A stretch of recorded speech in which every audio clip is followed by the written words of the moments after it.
Greetings to all our viewers from around the globe. We express our heartfelt appreciation for choosing to join us here at Imani Television, your premier source for faith-based content centered on the teachings of Jesus Christ. Welcome to today's edition of the News Hour, broadcasting on this Tuesday, the 26th of March 2024. We have an extensive lineup prepared for tonight, covering various government sectors, regions, and aspects of our nation. Remember to connect us on our social media platforms. Follow Imani Television on Facebook and YouTube for additional updates. Without any further delays, let's dive into our headline stories.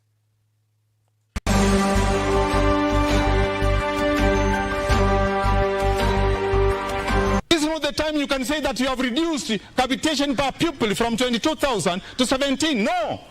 The prices of commodities which are consumed in schools have gone up. We are going through inflation. We are appealing to the government.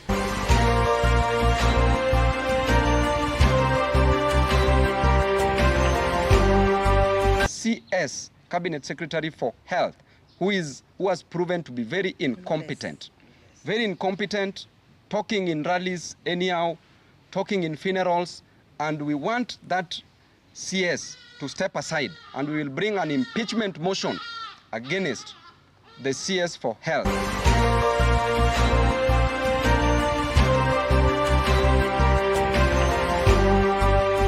Na pia ina encourage pia hata uongozi wa nje ya county hii, that is county zingine, governors wengine na hata national leadership.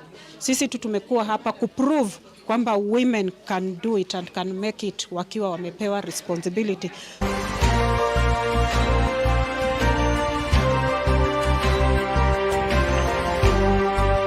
The government do more about capitation. These principals are really suffering because of scarcity of finances. The parents are finding it hard also to pay fees. So if something could be done to help us run the school with ease.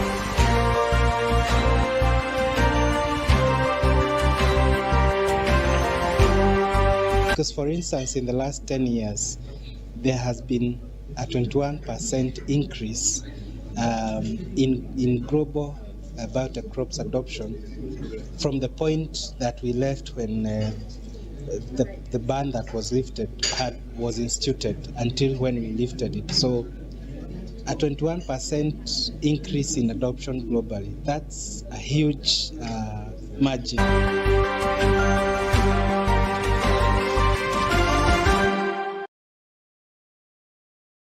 Welcome to the broadcast. My name is Barasa Saenyi. Now, we begin with President William Ruto, who has emphasized today that all profitable parastatals must cease wasteful spending, including funding excessively expenses in their parent ministries and unnecessary procurement. Addressing chairpersons and CEOs of state corporations at the State House, President Ruto directed that both government and state corporations must operate within their means, ensuring that expenditures never surpass revenue collected. He highlighted that some agencies have consistently operated at a loss, putting strain on the national budget. Additionally, the president instructed CEOs to reduce their recurrent budgets by 30%, and regulatory institutions were mandated to remit 90% of their surplus funds to the Treasury. These matters being discussed here are very serious concern to the president. Yale mambo mutasikizana hapa na rais atasema tafadhali mufanye. That nataka nimwimbie siri. Na musiichezee. The mood in the country, the commitment of the president to restore our economy calls for serious attention to the matters that will be raised here. So take this forum very seriously this early morning, and whatever will be given as a policy direction, please do go and give it your all. Those institutions that are making losses, they have no plan, they have no intention of doing anything. Please, we will shut them down. We will get the employees to go and work somewhere else. And we just stop making the losses. At least we will stop making the losses. And I want some of those institutions to volunteer. Because if you don't volunteer, some of them should tell us, hii institution yetu tafadhali fungeni, sisi tutafutie kazi mahali ingine, tuende tufanye, alafu ndio Wakenya wawache kupoteza pesa zao. I mean, it's just, we have to be honest. Good people, we have to be honest with ourselves. Now, the health crisis appeared to deepen yesterday, that is on Monday, with the Kenya Union of Clinical Officers issuing a strike notice effective Monday next week. This comes as the doctor strike entered its 13th day with no signs of a deal between the government and the ministry, and the doctors rather. The Council of Governors, however, says that they will work with doctors who are willing to resume work to avoid a total shutdown of health services around the country. Let's listen. Me to be the governor, overwhelmingly, to provide this health service. If I have done everything required by the doctors of Nairobi, they don't have an issue with another employer. The 9 days that they don't come to work is absconding of duty. And so because of that, Chair, we have taken the advice of the Council of Governors, we've taken the advice of our lawyers, we are filling our hospitals with doctors who are interested in working with the county of healthcare. As they sort out the national problem of interns, because we don't post interns, we will make sure Nairobians get health services every day. After I said, many of them went back to our hospitals, but they were being yanked out of the hospitals by the union. Now, and as the doctors' strike in the country enters the 13th day, several groups have urged the government to heed the doctors' plea. A group of MPs from across the country, led by Embakasi East Member of Parliament Babu Owino, have called on the President to intervene, citing Cabinet Secretary for Health, that is Susan Nakhumicha, as incompetent in handling the strike. The strike has left many Kenyans in turmoil and agony due to the nationwide lack of medical services in various hospitals. Also, speaking during the press conference, Githunguri Member of Parliament Gathoni Wamushomba voiced farmers' dissatisfaction with receiving fake fertilizer and maize seeds issued by the Kenya Cereals and Produce Board. Let's listen in. President Ruto, instead of moving around in this country, should sit down, because what is so important and urgent is the interest of Kenyans. And these Kenyans who are in hospital are dying. The patients who are in hospital are not getting proper medical care. Why? Because of the strike caused by the doctors. Therefore, the president should not assign this duty to even the CS, Cabinet Secretary for Health, who has proven to be very incompetent. Very incompetent, talking in rallies anyhow, talking in funerals, and we want that CS to step aside, and we will bring an impeachment motion against the CS for Health. The fertilizer that is out there being sold as subsidized fertilizer from outlets from National Cereals and Produce Board. And in this case, I'm talking about the fertilizer that the farmers are receiving messages on their phone that they qualify for subsidy program. It is adulterated fertilizer. The seeds that are available are fake seeds, and we are the farmer. Now, in other matters, the Kenya National Union of Teachers, NAT, has stated that it will mobilize teachers for industrial action if the government does not release the school capitation funds soon. The delay in the disbursement of the funds has been affecting the seamless running of schools. And according to NAT's Deputy National Treasurer, Kennedy Nyamwanda, the union is urging the government to release the funds as soon as possible to avoid disruptions in the education sector. This is not the time you can say that you have reduced capitation per pupil from 22,000 to 17. No. The prices of commodities which are consumed in schools have gone up. We are all through inflation. We are appealing to the government to make sure that that capitation which was reduced, which was decreased from 22,000 to 17, to go back. So in a term, pesa kama iko mingi is about 1,800 pesa ya chakula, hiyo iko sawa. Yamwe. Na mimi naambia walimu wetu, kama tutatumia feeding program vibaya, nitamaliza mambo ya chakula kwa shule. Hata sisi tulikuwa tunakimbia nyumbani, tunakula na tunarudi. Hata kwa kwetu Thika, wacha school fees iende chini, hii maneno ya.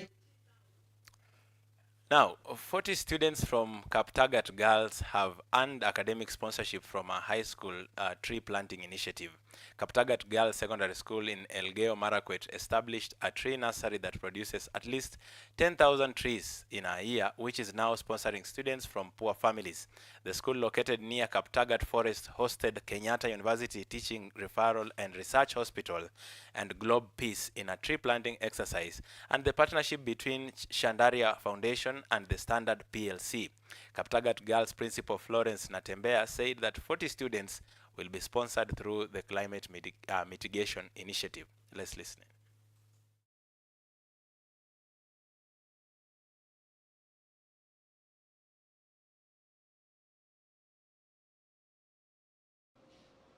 Are going to journey with all our students, even as they transit the next students as they enter Form 1. We welcome them to the Green Hope movement, so that each one adopts a tree and ensures that it is growing. The program for today is we are planting 11,000 trees as part of the larger pool. And so as you can see, we have just planted 1,200 trees. The other 9,000 will be planted in the next few weeks. And we will be coming back again to be able to ensure that all the 51,000 trees are planted by June 30th. Just to show that as a board, we are very keen to support this initiative of planting trees. And coming all the way from Nairobi, because this is the area designated for the Ministry of Health. So we are here to support the CS, the PS, and our president in accomplishing the directive. Is to support the president's call, meeting the 15 billion tree growing. The other objective is that we want to massively and intentionally. Now, the government will establish a police division in Ogwe, the area of Suna East, Migori County, to enhance security following rampant cases of robbery with violence in the area. This comes after the locals decried inadequate security officers and lack of patrol vehicles to deal with the criminals. Speaking during a public participation exercise at Ogwedi Market, Migori County Commissioner David Gitonga said that defilement cases are widespread in the area and called for cooperation between security officers and the locals to deal with the vice. He further said that those engaged in brewing and sale of illicit brew will face the law.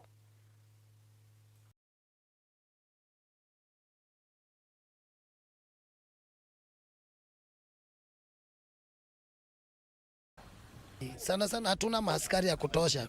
Tuko na station ambayo OCS ndio kiongozi hapo, lakini tuko na maaskari 5. Tulimuuliza CC ya kwamba hii mambo ya OCS kukana maaskari 4 ama 5 inatusaidia na nini? Kwa sababu unaweza pata kama OCS ndiye amebeba bunduki ati ndiye ana operation na inafaa yeye mwenyewe ndiye akue command. Requesting the members of the public to assist us, to support us. We'll work together with them. We'll ensure that all those issues that are supposed to be done, they will be done. And also we've given them the Mulika application number 988 to ensure that they...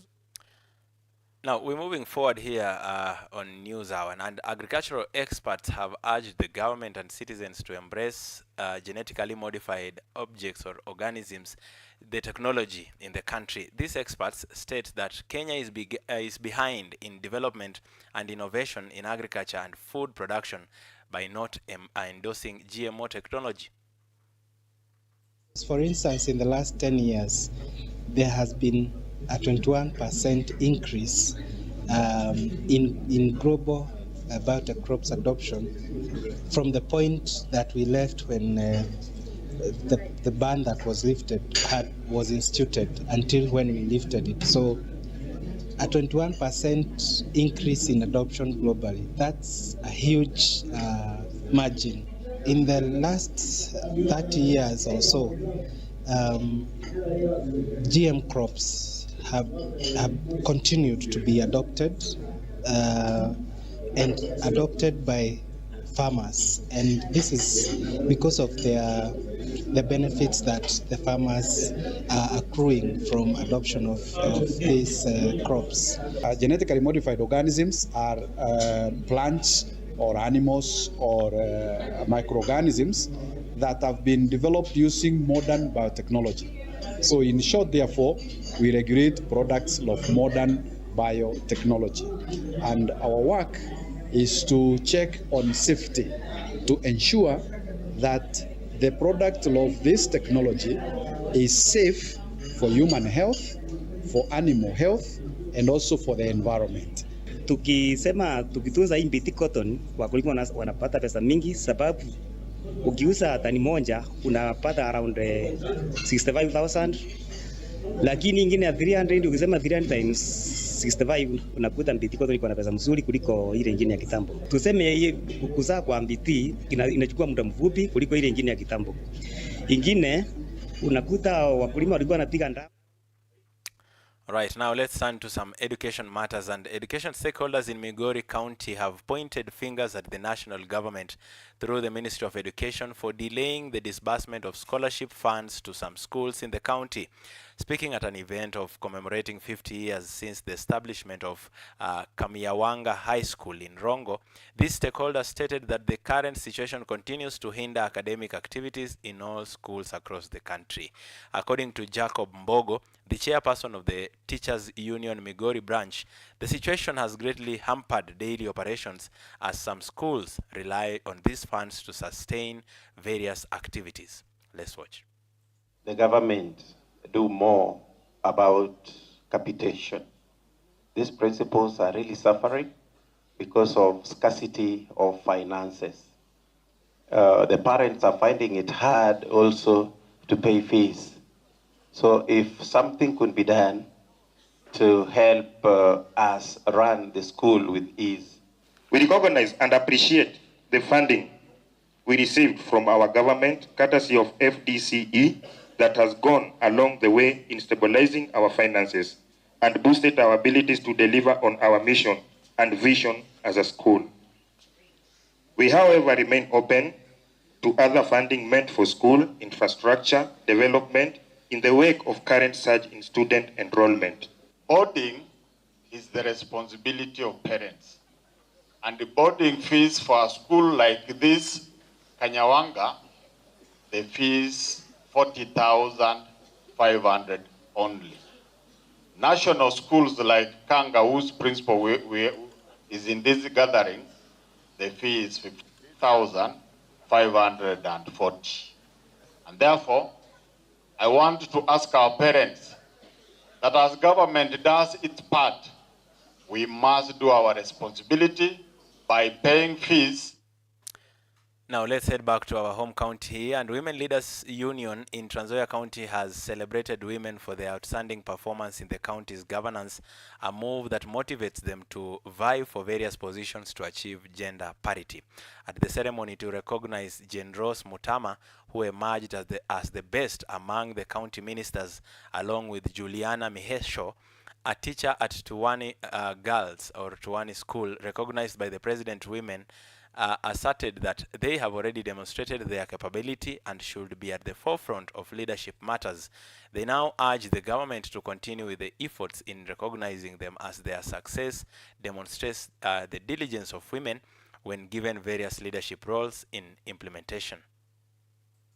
Na pia ina encourage pia hata uongozi wa nje ya county hii, that is county zingine, governors wengine na hata national leadership.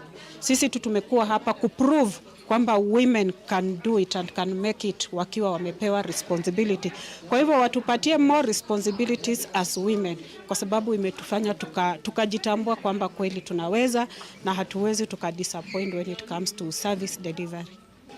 Sisi kama wanawake ningependa kusema ya kwamba tumejipanga na tunashukuru sana wakati tunaona tuna make such milestones, na inamaanisha ya kwamba hata katika nyadhifa za uongozi pia sisi tunajiweza, ya kwamba tuko na nafasi nzuri sana kama wenzetu wale wanaume. The government has implemented strategies to combat criminals in the northern part of the Rift Valley who have been disrupting academic activities in those areas. Education Cabinet Secretary Ezekiel Machogu has stated that although no schools have been closed, the Ministry of Education is collaborating with the Ministry of Security to ensure that safety of teachers and students in these areas are guaranteed, which have experienced raids and livestock theft. I have not formally and officially closed any such school because we are working very closely with the Ministry of Internal Security, with my colleague, Professor Kindiki, so that we know exactly how the situation is like before we can be able to declare that we have closed down a school. But because of fear, of course, there are some children who are not going to school in quite a number of schools, and even teachers, they are also scared because each and every person wants to protect his own life, and they are therefore not going to school. But obviously, we have not closed any such school up to now. We are monitoring the situation. We are getting reports from internal security before we can be able to declare that we have closed any school within Baringo. And as of banditry, he has rightly put it, he's liaising with Waziri, or the Minister for Internal Security, to find out the status at the ground. Now, on health matters, patient education on antibiotics, curriculum update in medical schools, and equipping of health facilities, laboratories are among the recommendations highlighted by the Aga Khan University Hospital in a bid to curb antimicrobial resistance in Kenya. Speaking during the launch of State of Antimicrobial Resistance in Kenya, the head of clinical microbiology in the institution, Professor Gunturu Revadi, said that the condition is still rampant, with over 4 million deaths attributed to the antimicrobial resistance as of 2019. She, however, urged Kenyans to refrain from self-diagnosis and visit health facilities when they feel ill. A lot of international funding, including Global Fund, Fleming Fund, there are various funds we will hear about. They have been investing in laboratory capacity building. Also, knowledge base. Numerous NGOs, they conducted trainings. But what we are trying to do is formal education, a degree or a diploma, which trains a person over 2 years or 3 years or 5 years. We are trying to replace that with 2 weeks training or 2 days training or 2 hours CME, saying that we are building capacity. This is what is happening. So there are 2 gaps. There is a gap on the clinical side, there is a gap on the laboratory side. Now, we are still going through our health matters, and tuberculosis remains a significant communicable disease in Kenya, and as the country observed World Tuberculosis Day, the Ministry of Health has reaffirmed its commitment to mobilize global action and investments necessary to accelerate TB control efforts and achieve the targets outlined in the global plan to end TB by 2030. Speaking at Kimorori grounds in Murang'a County, Cabinet Secretary for Health CS Nahumicha stated that 27% of individuals suffering from tuberculosis perish or face numerous challenges in accessing treatment due to the high cost of medication. She, however, acknowledged that despite these challenges, Kenya has made remarkable efforts in the fight against TB. Shilo Jedida has more details. This year's theme, Yes We Can End TB, underscores the Ministry of Health's unwavering commitment to establishing a robust strategic framework aimed at addressing TB and other preventable illnesses effectively. 22,700 people, translating to about 91 people a day dying from TB. During her address, CS Nahumicha emphasized her ministry's dedication to bolstering healthcare system, enhancing access to high-quality TB services, and promoting research and innovation to propel Kenya towards the ambitious goals of TB elimination. Times we read through figures and take it to be usual, but it is not, because there is a caregiver who passed on somewhere. There's a breadwinner of a family who died somewhere. So this, we should not just treat them as statistics. It should be a reminder to ourselves and to everyone here that we have to do something about TB. But I'm happy to note that over the years as a country, we have made progress. We have noted a decline in the cases. Over the years, the Global Fund has disbursed over $1.9 billion, I repeat, $1.9 billion to Kenya, of which $326 million has been disbursed to Kenya over the past 20 years. That Kenya is among the few countries who have transitioned out of the WHO top 30 countries with the highest burden of MDR-TB. In response to the ongoing health strike that has disrupted services for the past 12 days, affecting all public hospitals due to doctors' industrial action, the Ministry of Health has initiated the deployment of doctors' interns who are currently collecting their placement letters from the ministry's office. We began posting of the clinical officer in medicine interns. And this morning, on my way here, I noticed several queues at Ministry of Health. The clinical officer interns are picking their letters. And we are going to ensure that all other cadres pick their letters so that hii kelele ya interns tumalizane nayo for once and for all. CS Nahumicha also expressed gratitude to all healthcare workers who have continued to provide essential services to the Kenyan's populace amidst these challenges, while affirming the ministry's commitment to finding lasting solutions to these recurrent issues. But I want to take this opportunity to thank the healthcare workers who have continued to offer services to Kenyans, even as we seek a lasting solution to these perennial problems. Hizi shida hazikuanza na Nakhumicha.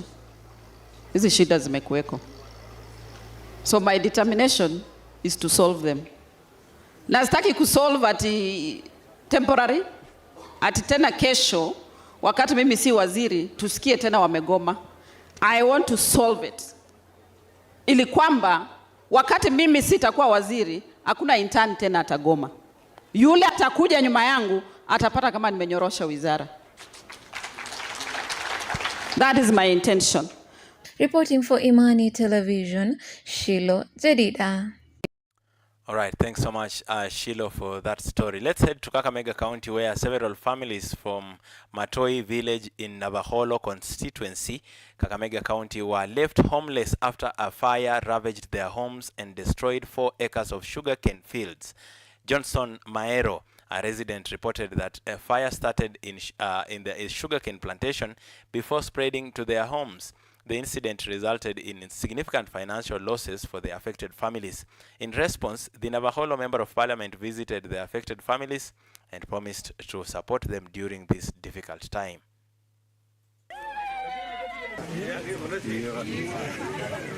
Kuja na kusimama na nyinyi na vijana, tuseme tu sasa nyinyi wakati ni wa saa hii, muangalie nini kinaweza fanyika ili mzee na wale watu ambao walikuwa wanaishi kwa hizo nyumba warudi mahali wametoka. Nilikuja nikapata moto kama imeshika nyumba mbili hizi kutoka kwa kona huko njia kwa barabara. Pia ilikuja, lakini kumbe walikuwa nazima hii nyumba mbili na hii muti ilikuwa imeshika moto. Muti mrefu ndio kitu ilitoka hapa, alafu ikaangua kwa hizi mbili tena. Na watu walikuwa wamezingira zile miwa zingine zile. Alafu All right, that story from Navaholo in Kakamega County marks the end of our news bulletin tonight. Thank you so much for tuning in to Imani Television and for watching News Hour this evening. We express our sincere gratitude, and on behalf of our production crew, we say thank you so much for watching. My name is Barasa Saenyi. See you. Have a good night.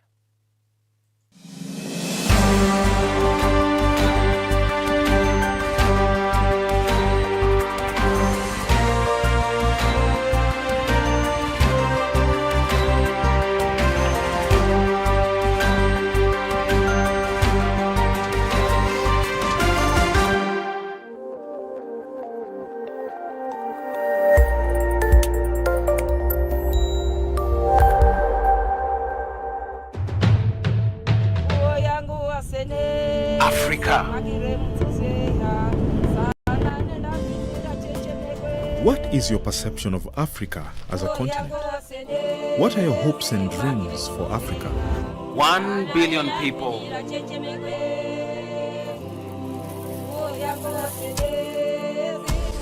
55 sovereign states, with at least 7 of these being the fastest growing economies of the world.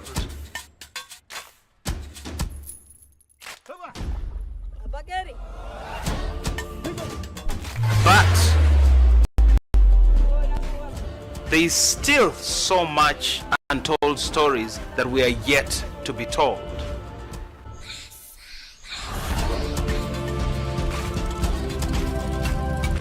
Do your part in the development of this continent. Africa is a continent rich in resources, culture, talent, and the home of stories. Stories that bring joy, stories of resilience, strength, and a never-dying spirit that gives hope. Voices of people who have pushed beyond limits to make positive change in the African society. Which is why I'll be bringing you African Vision Voices in line with Good News Productions Africa to highlight the heroes and the heroines of Africa together with African news content. My name is Francis Msakali. See you then.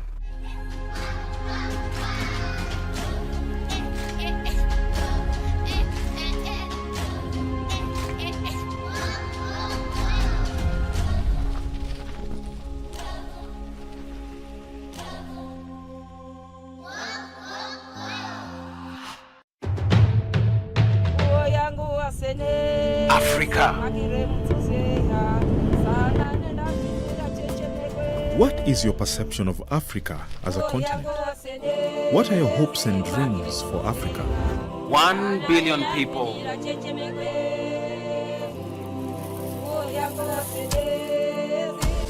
55 sovereign states. With at least 7 of these being the fastest growing economies of the world.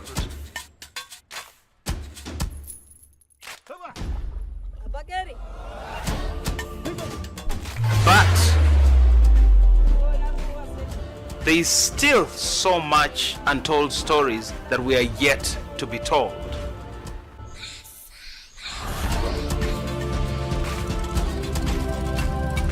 Do you see your part in the development of this continent? Africa is a continent